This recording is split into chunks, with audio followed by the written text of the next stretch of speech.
یک روز پیش 14 اپریل در اینجا جسد اسرافیل عظیمزاده سرباز قشون‌های سرحدی را به خاک سپاریدند.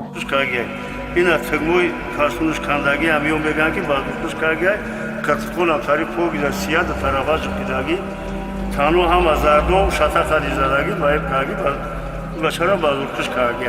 من خودم میدونم که تیر قفاز دیگر لیکن مرا وقتی آوردن دیگه که گفتن کاغذ دادن که دیگه اومده زن به مقصد هرچی بگم و خوک کندیم بچه تا دویم برو برآوردیم شد تا مقصد شد دامی ویدیو برآمد کده یخی کده من مجبور شدم که دامی ویدیو کو برآمد کنم. بچه پشت سرش رو خوره بستم نمی راستش سرتا توچ کرد یا تو زردم گرفتگی من دوتا دیگرش لگه من در کامera خدم همش سیوم که کردم تلفونم در سیوم که کردم من گفتم من یورا باید که نشون تیم بچه من خیلی کدن ساعت بچه منو میبرم به کسل به هیچی بچه منو میبرم به کسل به هیچی. آیا شما میدانید که شماره سربازان در ارتش تاجیکستان تقریباً به 50,000 نفر میرسد؟ اما از این 50,000 سرباز چند نفرشان واقعاً آماده‌اند که جان خود را برای وطن خود فدا کنند؟ اگر وضعیت ارتش همین گونه باشد که ما امروزها در شبکه‌های اجتماعی می‌بینیم، پس چگونه میتوان انتظار شد که سربازان در مقابل دشمن ایستاده برای حمایت وطنشان جان خود را دریغ ندانند؟ امروز ما درباره ارتش تاجیکستان صحبت میکنیم. ما بررسی میکنیم که دولت ارتش را چگونه پر میکند، با مجبور کنی یا با خواهش خود جوانان. غیر از این ما درباره مشکلاتی که جوانان در خدمت دچار میشوند از جمله مسئله دیدوشین صحبت خواهیم کرد. در آخر ما تحلیل خواهیم کرد که آیا چنین طرز خدمت در تاجیکستان میتواند سربازان را واقعا به آن وادار سازد که برای حمایت وطنشان آماده باشند تا جان خود را فدا کنند. پس با ما باشید.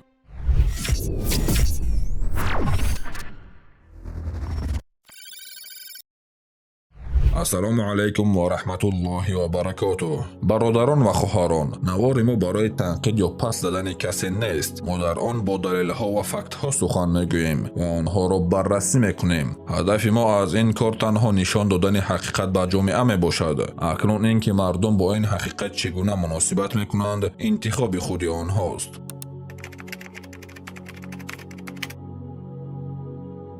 در تاجیکستان تا حال در خدمت حربی یک نظام با نام دیدوشین عمل می کند. یعنی نو سربازان باید به گفته سربازان کهنه اطاعت کنند و حتی اگر آنها اطاعت هم کنند بعضا به یگان سبب آنها را لطکوب می کنند.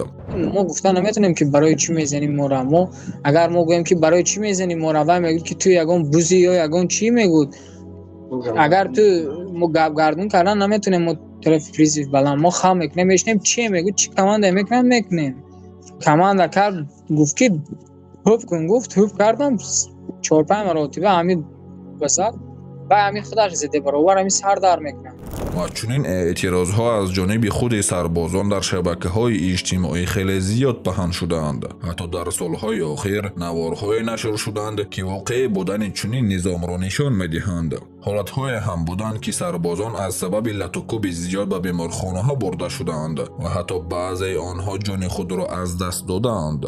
پشتی کارواتو میرفتیم اونجا هم شاته میخوردیم. ملدوی من که ما هیچی خور نداشتیم سنی یا یگان گپی لیش نیزنیم چیه کمان دمه کرد یه استاک توش نه آدم در مردگیه بیا بچه ایم وقتی پویسکا میوان پویسکا گشتین رفتیم گرفتم بردم یا مشکلیم دمه زد اما ای کار مونده بعد یا تصوابوری بیا حرکت شدیم ولی میزنن اون خیلی ولی میشیم با اون بیا برا دیگه 3-4 مو نگاه میکنن دیگه گفتن که نمیشه دیگه نگاه نکنن. و این گونه رفتار و چنین نظام در وقت خدمت میتواند به چگونه حالتها آورده رساند این را ما در آخر خواهیم گفت. در تاجیکستان تا سالهای آخر تقریبا زیاده از 100 سرباز فوتیدند. اگر این حالتها را با فایز مقایسه کنیم طبق معلوماتی که در شبکه‌های اجتماعی پهن شده است از 100 فایز تقریبا 60 یا 70 فایز آنها در نتیجه لطکوب و حتی کشتار جان باختند. اما مقامات تاجیکستان میگویند که چنین حالتها بیشتر از سبب خودکشی یا بیماری رخ میدهند ولی مردم فکری دیگر دارند و حتی دلیل‌ها نیز چیزهای دیگر را نشان میدهند. گپر آشتا خودم شدم بچه من خودم شدم فیلم کردی خودم شدم همه اینجا بردگی تا همه ویگه تا اسباب بردگی بچه بودن دوختا پت افتگی دوتا کله همینجا بردگی دوختا پت افتگی дар ин наворе ки дидед падар мегӯяд ки писараш аз гулӯ то поён чок карда шудааст ва чунин ҳодисаҳо кам нестанд. ба назари шумо оё чунин ҳолатҳоро метавон худкушӣ номид? боз як чизи дигар навсарбозон шикоят карданд ки онҳоро латукуб мекунанд ва то дараҷаи беморӣ мерасонанд, аммо мақомот мегӯянд ки онҳо гӯё худ аз худ бемор шуданд ва барои сарпечӣ аз хизмати ҳарбӣ сарбозон дурӯғ мегӯянд.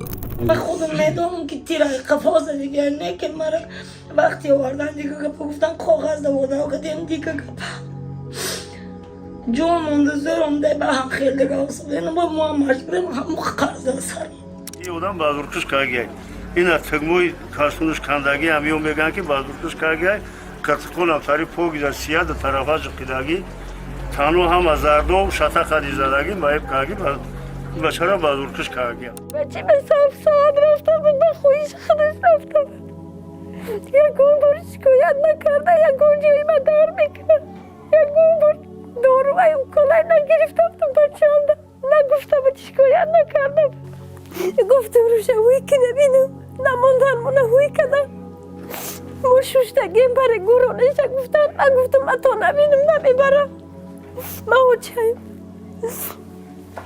یکون ارسه بوده گور نکنم در جای بچه ما باید بچه ما ببینم که شده این بچه ما بچه پشت سرش رم خون ریخته بود نیمی راستش سه تا توچ کرد یا تر زردم گرفتگی به دو تا دیگرش لگید همه قش دگه اگه میلتی کتی میزنن زردم میگیره جمع بشن همه خیلی بود. бале агар ба гуфтаи мақомот бовар кунем онҳо гӯё бемор шуданд ё худкушӣ карданд, аммо мо бояд як чизро фаромӯш накунем. онҳое ки фарзандонашонро ба хизмати ватан мефиристанд онҳоро барои он намефиристанд ки дар он ҷо носолим шаванд ё аз дасти худиҳо кушта шаванд. мо инсонҳо ақл дорем ва бояд аз он истифода барем. вақте ки далелҳои равшан ва саҳеҳ вуҷуд доранд вале дар муқобил касе баромада мегӯяд ки он далелҳо нодурустанду танҳо сухани ӯ дуруст аст, дар чунин ҳолат инсон худ бояд фикр кунад ки чиро қабул намояд. парвардигор ба онҳое ки фарзандонашонро дар чунин ҳолатҳо аз даст медиҳанд сабр ато кунад, зеро дарде ки он падару модарон махсусан модарон мекашанд дарде аст ки мо онро пурра дарк карда наметавонем.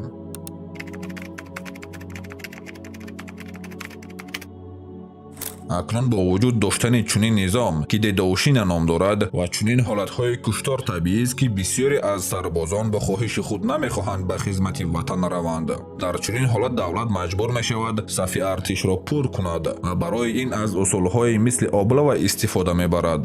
дар баъзе давлатҳо хизмати ҳарбӣ барои ҷавонон як ифтихор ба ҳисоб меравад ва онҳо бо хоҳишу майл ба хизмати ҳарбӣ мераванд, аммо дар тоҷикистон барои бисёре аз сарбозон он ба як ифтихор табдил наёфтааст, балки бештар онҳо танҳо интизори як чиз ҳастанд: ҳарчи зудтар тамом шудани 2 соли хизмати худ. чунин мушкилоте ки дар хизмати ҳарбии тоҷикистон вуҷуд дорад агар дар ҳар кадом давлати дигар низ бошад хатари ҷиддӣ ба ҳисоб меравад. савол ба миён меояд: чӣ гуна хатар?